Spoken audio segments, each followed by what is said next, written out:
to connect a region of over 600 million bridges between our lands.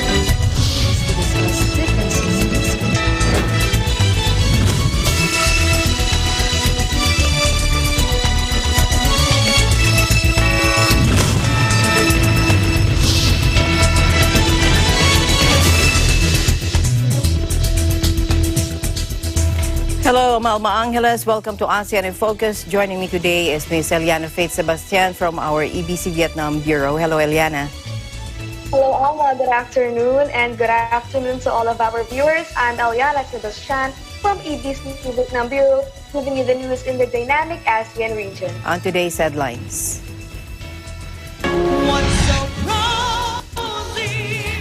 Joe Biden took charge as the 46th President of the United States with an upbeat goal to heal a nation torn by deep schisms.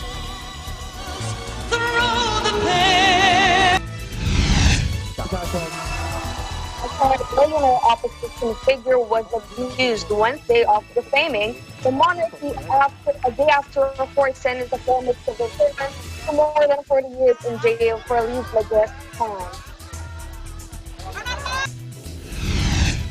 Indonesian President Joko Widodo visited the search and rescue center for the country's most recent plane accident.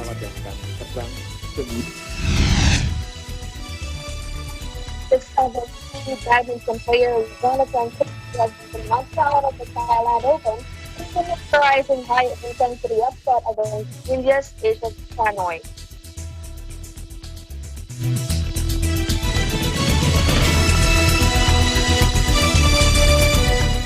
First, Joe Biden took charge as the 46th President of the United States on Wednesday with an upbeat goal to heal a nation torn by schisms. Standing on the steps of a U.S. Capitol that was ransacked exactly 2 weeks earlier by pro-Trump mobs seeking to overturn his victory, Biden swore the presidential oath. Take a look.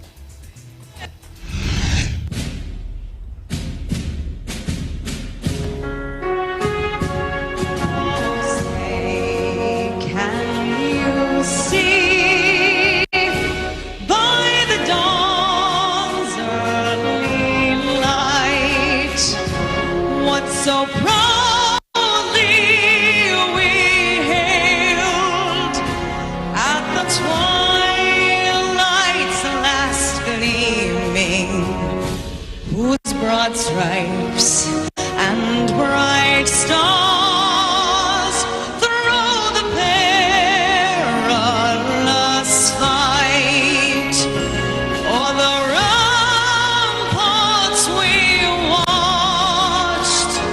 were so gallantly streaming, and the rocket's red glare, the bombs bursting in air. I will be a president for all Americans, all Americans.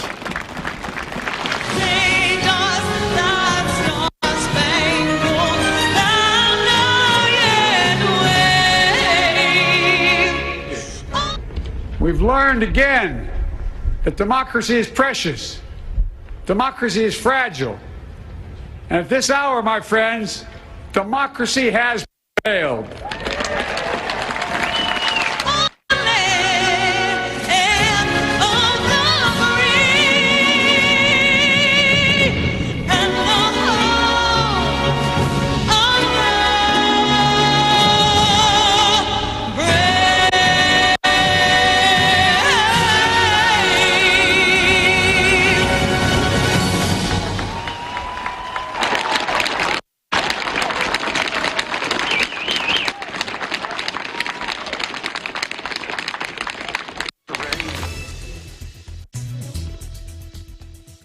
I will give my all to you, U.S. President Joe Biden says in a primetime television broadcast from the Lincoln Memorial as he reiterates a call for unity after being sworn in as the 46th President of the United States. Let's listen in.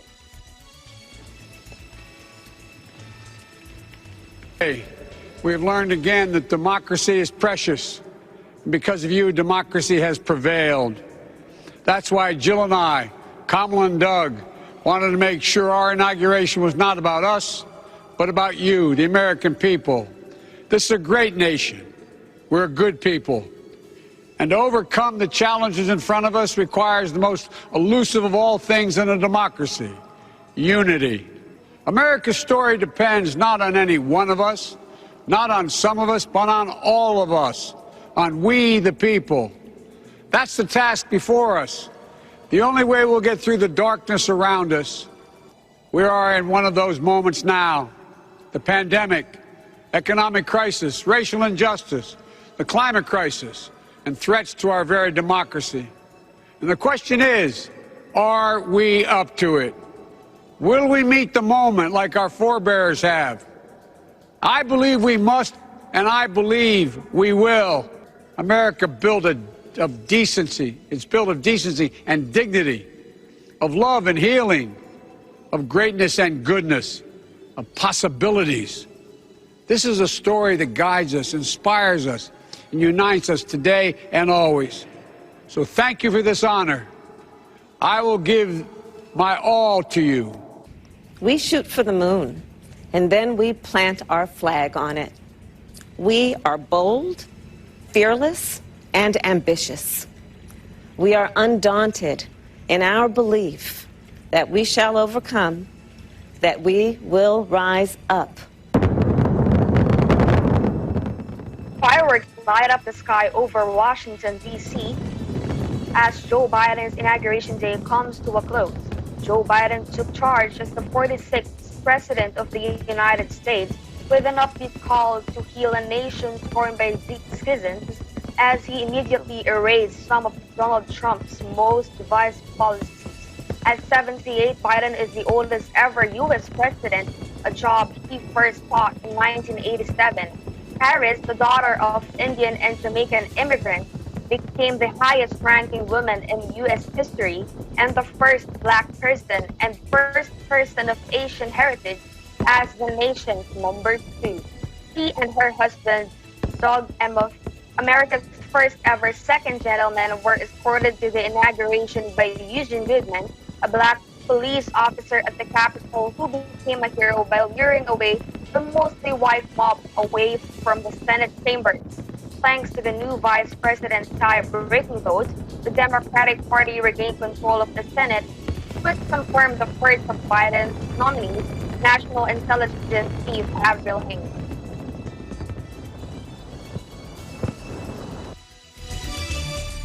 And as Joe Biden took his oath of office as the 46th U.S. president, the business of government itself resumes in some parts of the country. And despite the prevailing uncertainties for potential unrest and violence, a Filipino-American lawmaker pledges to fulfill her duties as Hawaii's legislature opens its 2021 session on the same day as the inauguration. Here's Hawaii correspondent Alfred Acenas for more. It's the night before the opening of the 31st Hawaii legislative session. I'm home, and it's my first session tomorrow as an elected official, so I felt it was important to touch bases with you. State Senator Bennett Misalucha describes the festive atmosphere that used to be commonplace in and around the Hawaii state capital before the COVID-19 pandemic. In prior years, the opening day at the Capitol was such a wonderful tradition where food flowed and everyone was embraced with aloha. Because of COVID, we are skipping the ceremonies and paring it down to basics and simple.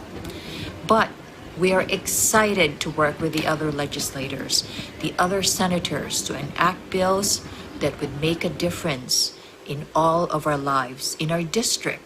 Bills that would hopefully allow us to set the stage for our state's recovery from this pandemic. The former community leader and business executive acknowledges the risks of discharging her office at a time when COVID-19 cases continue to rise and protests could ignite anywhere at any time in the Aloha State.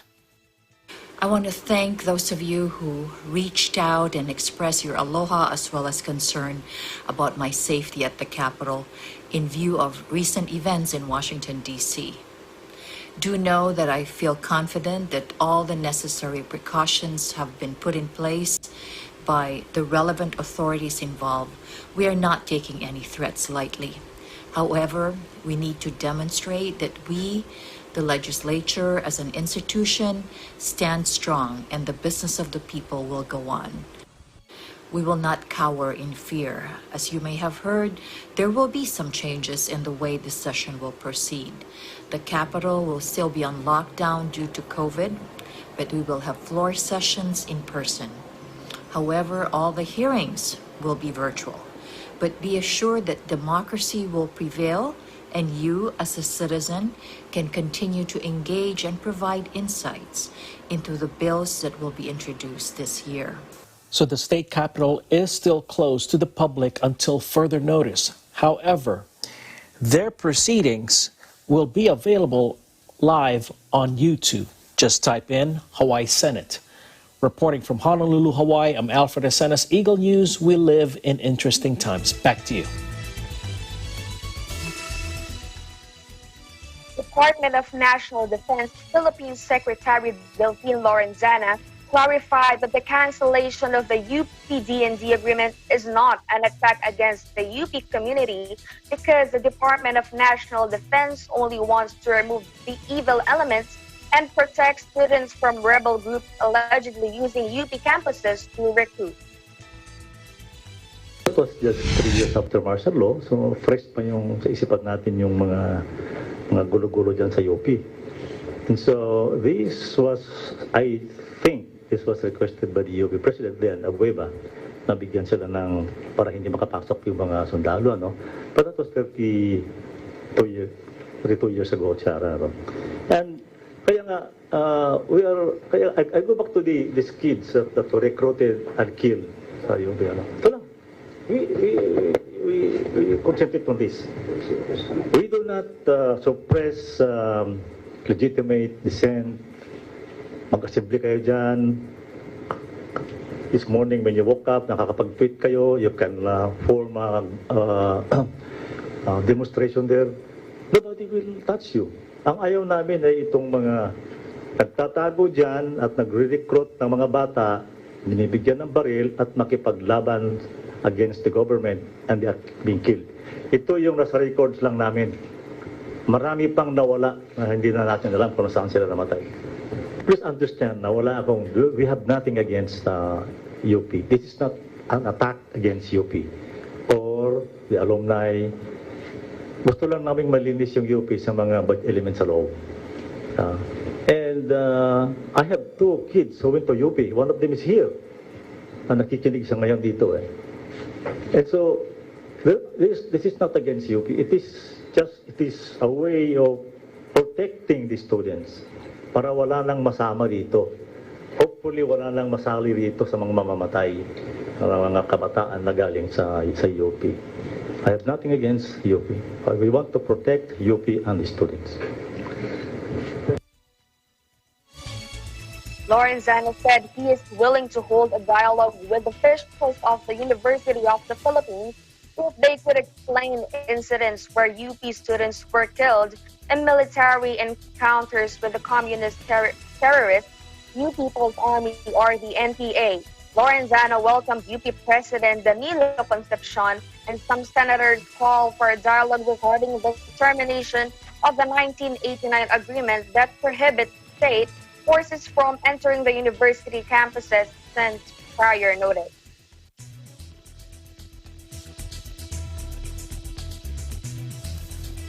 Meanwhile, Indonesia's President Joko Widodo visited the Search and Rescue Center for the country's most recent plane accident. A Sriwijaya Air Boeing 737-500 with 62 people on board crashed into waters off Jakarta on January 9, minutes after takeoff from the capital.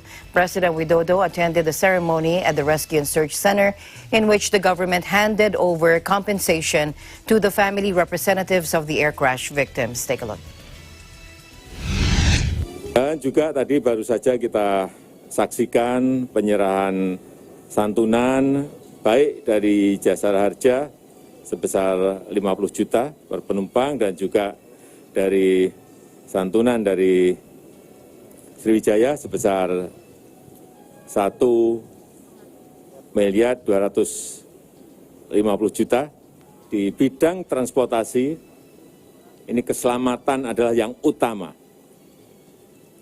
Oleh sebab itu, saya minta segera ditindaklanjuti, baik oleh KNKT maupun oleh Perhubungan, terutama pemeriksaan dan pengawasan terhadap pesawat yang akan terbang demi keselamatan masyarakat, demi keselamatan penumpang.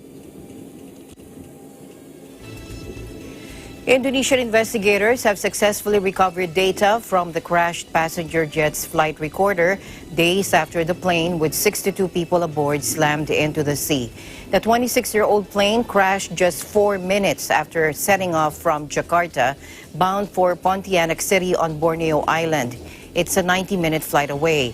Authorities said the crew didn't declare an emergency or report a technical problem with the plane before its dive, and that it was probably intact when it hit the water, citing a relatively small area where the wreckage was scattered. The crash probe was likely to take months, but a preliminary report is expected in a few weeks.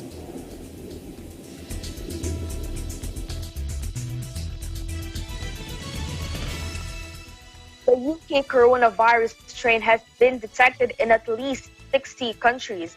The World Health Organization said Wednesday, 10 more than a week ago.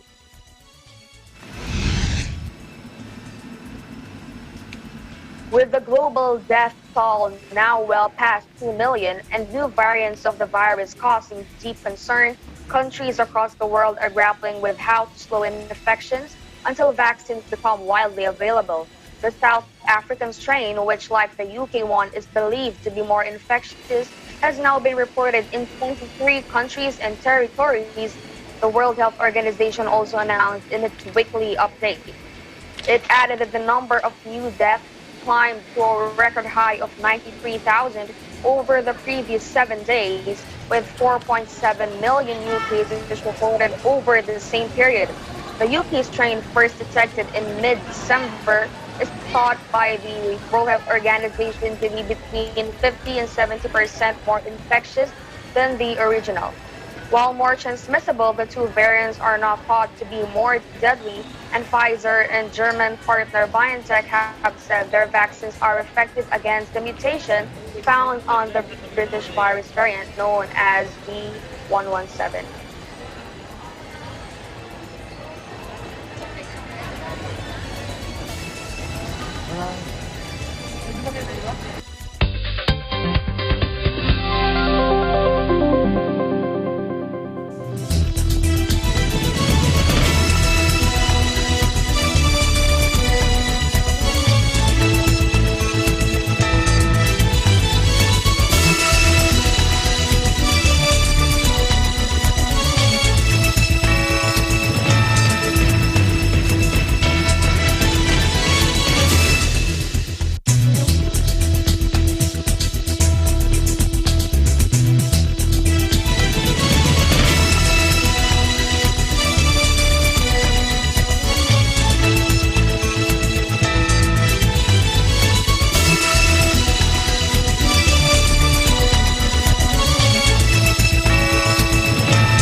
Aquino here at Hatley Castle, one of the filming locations for the X-Men series. Don't forget to tune in to Digital Nest only on Net25.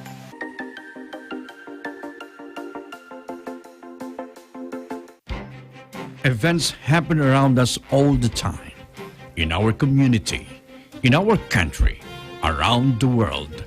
Events that affect people, move communities, or simply inspire us. Interesting events that people need to know. In these interesting times, we continue to be a competent partner in delivering news about these events. Fast, accurate, balanced, eagle news, because we live in interesting times.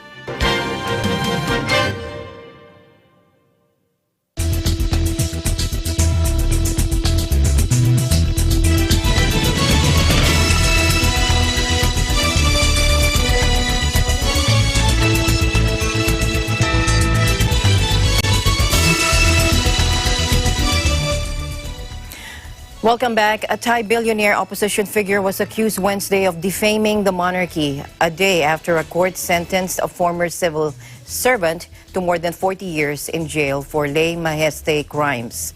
Jana or Thanathorn Wangrunkruan Kit, founder of the now dissolved Future Forward Party, was accused of contravening Thailand's strict royal defamation laws by posting a video on Monday criticizing the government's vaccine strategy. In the video, he raised questions about whether Thailand's vaccination campaign is too reliant on Siam Bioscience, which is owned by the Crown Property Bureau, a body that manages the royal family's multi-billion-dollar fortune. His video drew the ire of Thailand's Ministry of Digital Economy and Society, which on Wednesday filed a royal defamation complaint against him. Ministry Representative Tosapol Tengsam said there were 11 instances in the video where the opposition figure allegedly insulted the monarchy, and the ministry would file a complaint under the Computer Crimes Act. Now, the lay majeste law, referred to as 112 by its own penal code section, is meant to shield the royal family from defamation and carry sentences of between 3 to 15 years in jail per charge.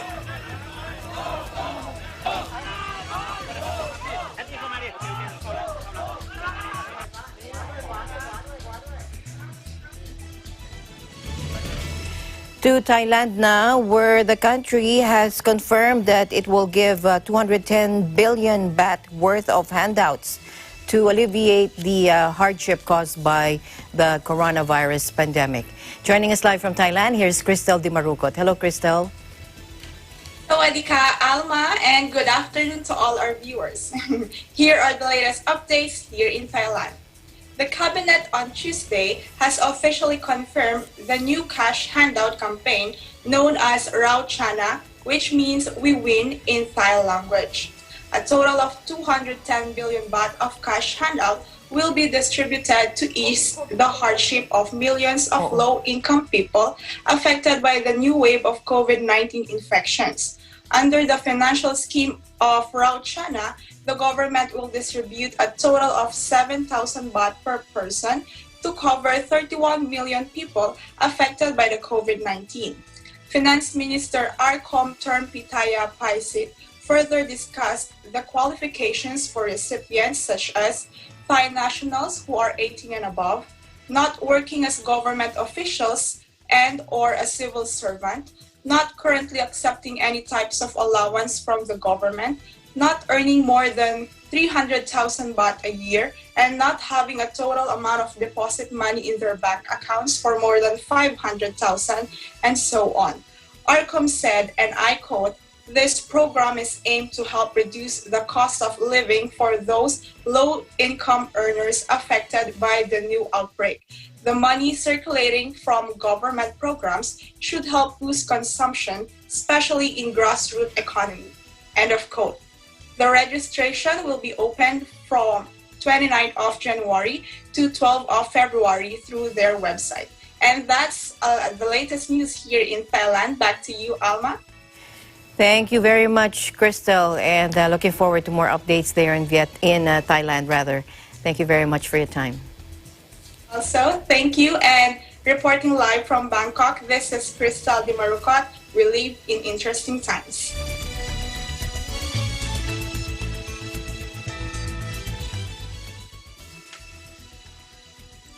The U.S. mission to Vietnam, the Ministry of Defense and Vietnam's Air Defense Air Force Command, or the ADAFP, celebrated initial dioxin remediation results in the Bien Hoa Air Base area, highlighting the U.S. and Vietnam's commitment toward resolving war legacy.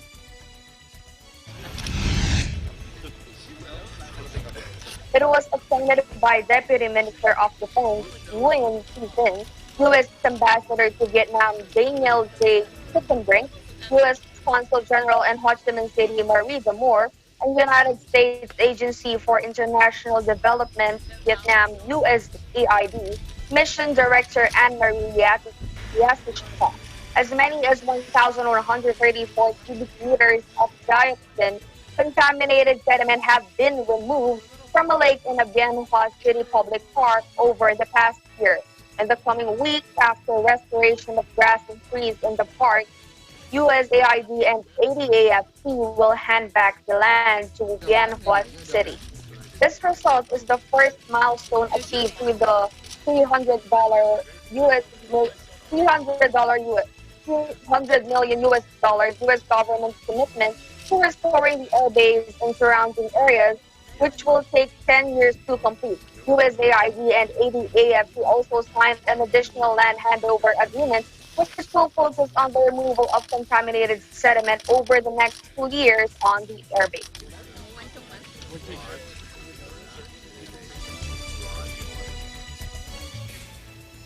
Four UNICEF schools for Rohingya children in refugee camps in Bangladesh have been destroyed in a fire, according to officials, with the UN Children's Agency calling it an arson.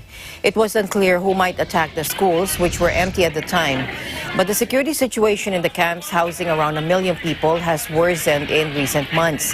Last week, a blaze thought to have been started by a gas stove burned down hundreds of bamboo shacks in one of the camps, leaving thousands of the refugees originally from Myanmar homeless. Bazwan Hayat, Bangladesh's refugee commissioner, said that he believed the latest fire wasn't started deliberately and said that the schools were made of flimsy, flammable materials. However, UNICEF said on Twitter the incident was arson and that it was working with partners to assess the damages of the attack and speed up the process of rebuilding these learning centers. UNICEF runs about 2,500 learning centers in the 34 refugee camps in Bangladesh's southeastern border district of Cox's Bazar. Some 240,000 Rohingya children studied in them before the pandemic.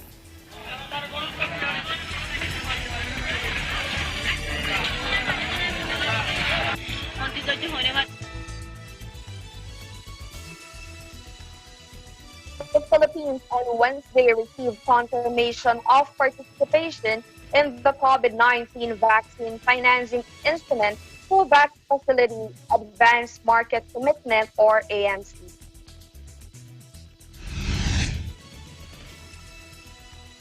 The COVAX facility is a global procurement mechanism which invests in a broad portfolio of promising vaccine candidates to support their research, development, and manufacturing.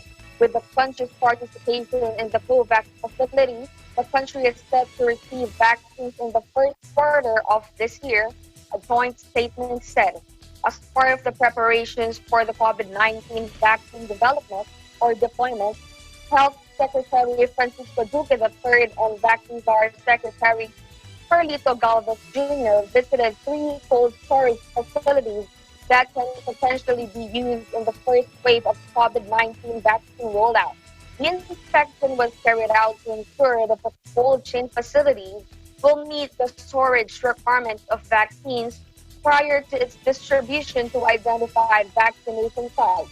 The cold chain facilities visited were the first pioneer distribution center of Unilab located in Binyan City, Laguna, the Research Institute of Tropical Medicine, or the RITM, in Muntinlupa City, and the Zuelig Pharma Corporation in Parañaque City. According to Unilab, their cold storage facility has a storage range of +2 to +8 degrees and can store a maximum of 5 million doses of vaccines. Meanwhile, Zuelig Pharma reported that its facilities can accommodate pharmaceutical products with temperature requirements ranging between -80 degrees Celsius to +25 degrees Celsius. Zuelig added that its +2 and +8 degrees Celsius cold rooms can store up to 629 million doses in various warehouses. Its -15 to -25 degrees Celsius walk-in freezers can hold up to 40 million doses, and its 14 ultra-cold freezers with -80 to -70 degrees Celsius temperature range has the capacity to store up to 6.5 million doses.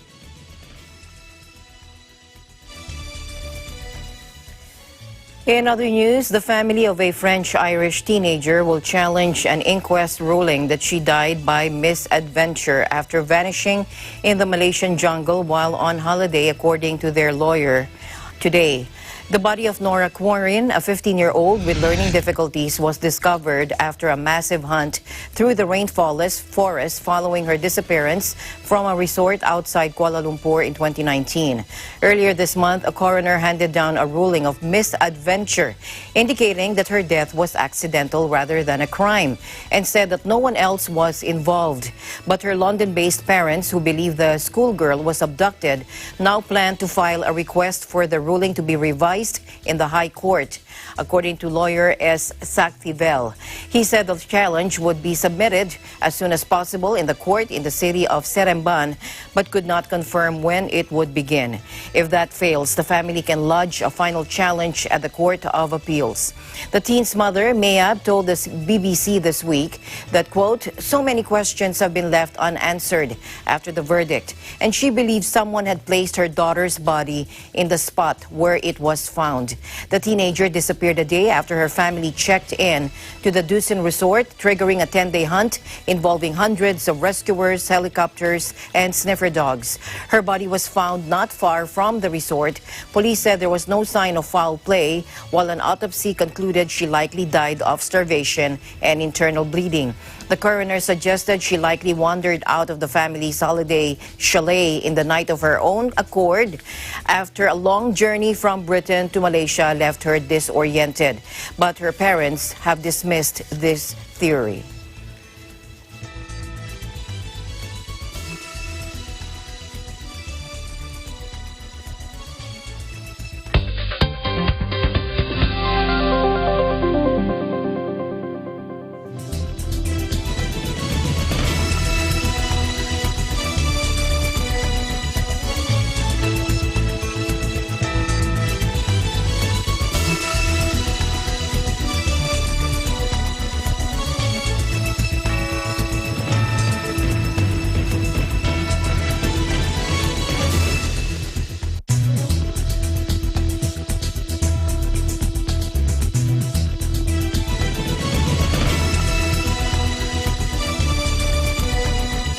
bukayo, merengue, panutsa, yema, at marami pang iba. Talaga namang patok sa Pinoy ang matatamis. Ang ginagawa lang namin, candy lang po, lollipop. Hanggang sa gumawa na rin kami ng lahat po ng klase ng candies. Sabi ko nga po, bakit ang hindi ako maggawa ng pastillas? Ay malaking tulong ang panutsa. Yun na nga ang hanap buhay namin dito sa Taal. Masasabi ko naman po talaga na stable at napakaganda po ng naging pasok po ng flow ng aming pong income. Ating ding aalamin kung paano mo pwedeng gawin ang mga ito sa sarili mong bahay. Ako po, si Robin Padilla. At ito po ang ulat. Kagapay sa hanap buhay.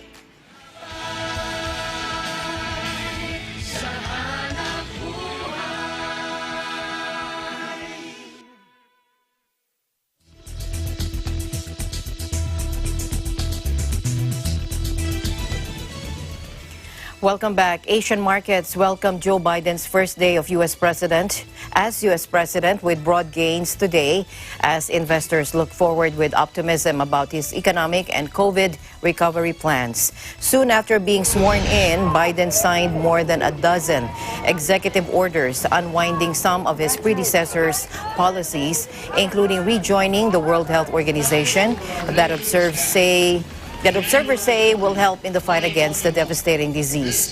He also signed back up to the Paris Climate Accord, extended a mortgage foreclosure moratorium, and a pause on student debt repayments.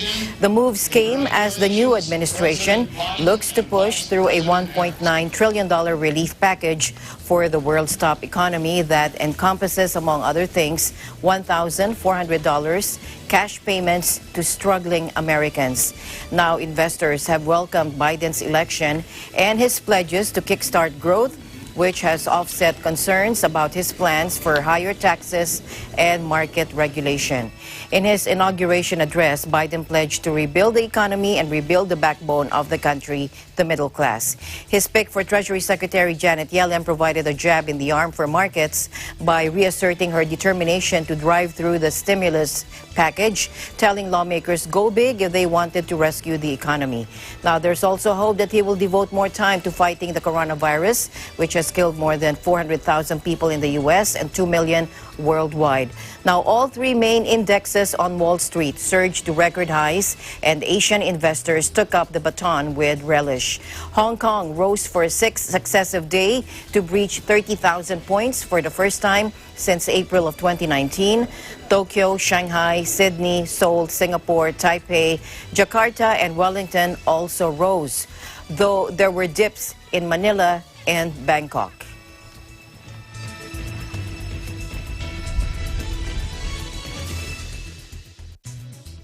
Philippine economy is expected to recover to around 6.5% this year, which largely depends on the reopening of the domestic economy and containment of coronavirus disease infections, an official of SEC said on Wednesday.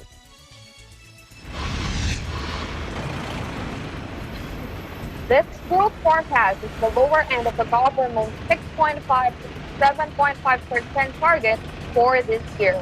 In a virtual briefing, HSBC Managing Director and Chief Market Strategist for Asia, Tuk Wan Fan, said the recovery is expected after a projected 9.7% contraction as measured by gross domestic product or GDP for 2020. He forecasts the Philippine economy to be in tune with the expected cyclical recovery in the region, although lagging compared to other Asian countries because of the pandemic's impact. With the expected economic recovery, can discount any cut in the Bangko Sentral ng Pilipinas key policy rate this year after the 200 basis point reduction last year. He, however, forecasts as much as 200 basis point slash in banking reserve requirement ratio, similar to what monetary authorities implemented last year in the second half of this year. He also predicts the peso to continue to strengthen against the US dollar and close this year at 46 level from the current 48 level. He attributed this forecast to the continued improvement of the country's current account surplus, the depreciation of the US dollar, and the continued inflows of overseas Filipino workers' remittances.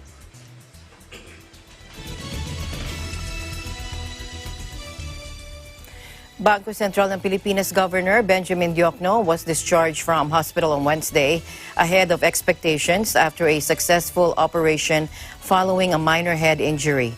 In a statement, the central bank said Diokno was sent home earlier than expected amid his steady recovery from a successful medical procedure.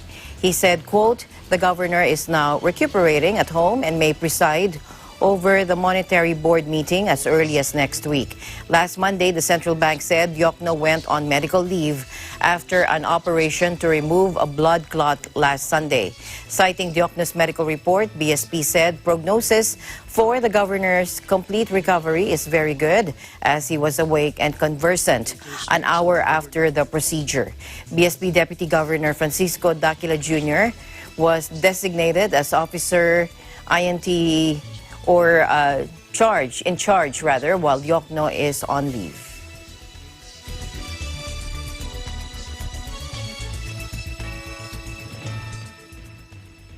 His Majesty Sultan Haji Hasnal Bolkiah Muizzuddin Wadola, the Sultan and Yang di Pertuan of Brunei Darussalam, received in audience the Secretary General of ASEAN Dato Lim Jokhoy during the Secretary General's recent working visit to the country, ASEAN Chair for 2021.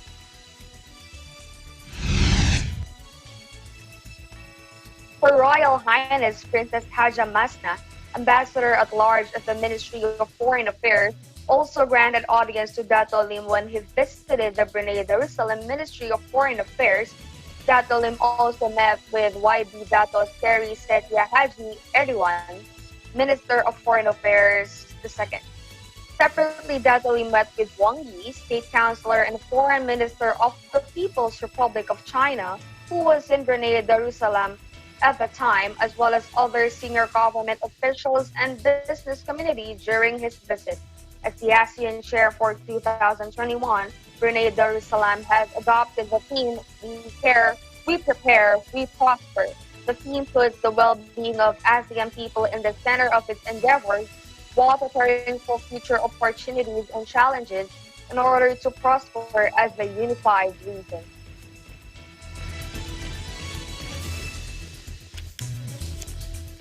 ASEAN nations are now focusing on digital transformation, aiming to introduce more information and communication technology as set out in the Master Plan on ASEAN Connectivity 2025. Member states will further commit to integrating their economies. Take a look. We live in a digital world. Communications soar across borders with a swipe of a screen. Goods are sold in a global marketplace with a tap of a key.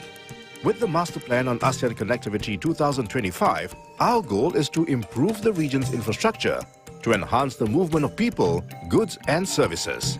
We aim to deepen regional linkages and enhance the region's physical infrastructure, institutions and people-to-people relations. Singapore sees the great potential of e-commerce in ASEAN. A study that was done by Temasek and Google last year showed that it is actually growing on a 36% year-on-year growth.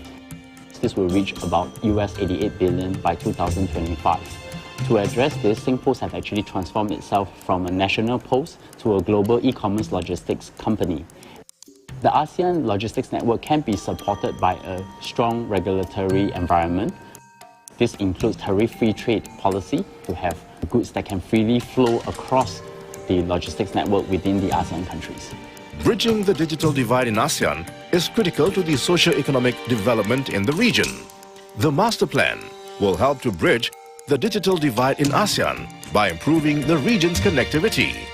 It will support the adoption of digital technology and digital solutions throughout ASEAN and create international opportunities for even the smallest business. In Snapfit, we have collected consumer data in terms of who they are, how do they spend their money, where do they spend it, and when do they spend it. If this data is to be shared within the ASEAN region with proper governance policies, it could potentially transform the business landscape of ASEAN. This data is a powerful tool for businesses to know who the consumer are and to help businesses make better business decisions, not to rely on intuition, but on reliable consumer data. Micro, small and medium-sized enterprises are crucial to ASEAN's success. Through supporting the adoption of digital technologies and promoting a positive digital environment, the Master Plan will ensure these companies and the region's economies continue to benefit and grow. It will help to connect businesses to the resources they need, open up fresh, innovative digital avenues to trade and finance. As we move into having the right policies, the programs and the incentives, putting in the payment gateway, tracking of the percentages of businesses to go online, it must be inclusive. The governments of all ASEAN member states must also penetrate to the rural areas. All member states needs to be concerted in our effort as we integrate our SMEs to meet the demands of Industrial Revolution 4.0 so that they can contribute higher to the overall GDP of ASEAN. Cultivating a culture of sharing best practices on open data is a priority in ASEAN. The Master Plan on ASEAN Connectivity 2025 supports ASEAN ICT Master Plan 2020 to achieve the objective of open data network. It will guide ASEAN member states towards improving the delivery of publicly available information and public services as part of the focus to empower and connect citizens and stakeholders. Some of the biggest beneficiaries are citizens and local firms, and the largest opportunities are in sectors such as education and transport. For example, parents and students can now make more informed decisions about choices of schools, while travelers can make better informed decisions about travel modes and routes. In this world of open data, it's equally important to ensure a safe and trusted digital environment in ASEAN. The master plan will enhance personal data protection and data management in ASEAN by identifying best practices, potential areas of improvement, and exploring opportunities to build a safe and trusted digital ecosystem in the region. The Master Plan on ASEAN Connectivity 2025, connecting ASEAN to a digital world of opportunities.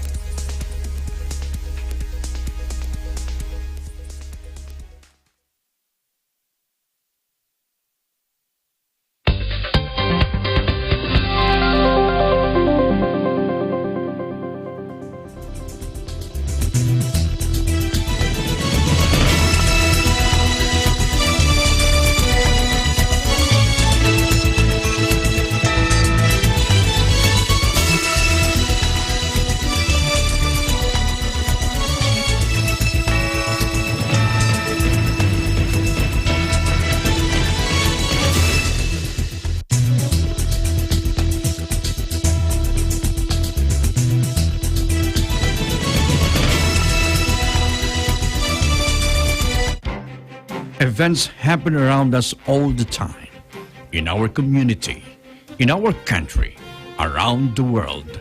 Events that affect people, move communities, or simply inspire us. Interesting events that people need to know. In these interesting times, we continue to be a competent partner in delivering news about these events.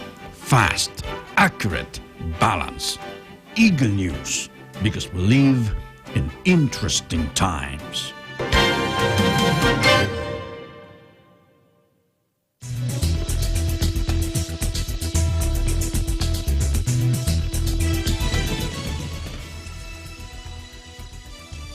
Welcome back to ASEAN. Dozens of foreigners caught without masks to protect against the coronavirus on the Indonesian resort island of Bali have been subjected to an unusual punishment, push-ups in the street.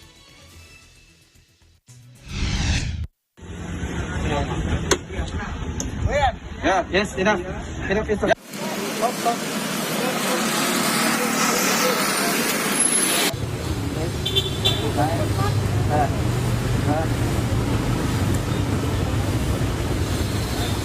Tingkat disiplin, tingkat partisipasi mereka boleh dibilang cukup sangat rendah, sampai 90%-nya itu warga negara asing. Memang kondisi di lapangan seperti itu, dan kadang-kadang kita merasa dilecehkan lah kadang-kadang. Tapi dengan seringnya kita melakukan penertiban ini, mudah-mudahan mereka ada peningkatan.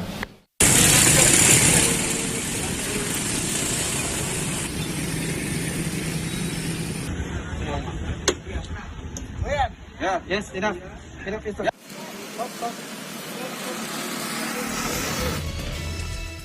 Indonesia's 7th seed badminton player Jonathan Christie has been knocked out of the Thailand Open in a mesmerizing high-intensity upset against India's H.S. Pranoy. Christie started out strong in the three-set marathon against the world number 28, claiming the first set 21-18 before Pranoy fired back in the second 21-16. Now both players showed flashes of brilliance and sloppiness in the topsy-turvy deciding set of high drama. Christie gave away 2 match points, and right at the tail end, Pranoy dislocated his left shoulder and needed medical attention. But within minutes, he marched back on court to win the game 23-21. Second set, Cho Tien Chen's match against Thailand's Supanyu Avingsanon is ranked 45th in the world and was a walk in the park in comparison. The Taiwanese shuttler wrapped up the game in a leisurely 36 minutes, 21-16, 21-4.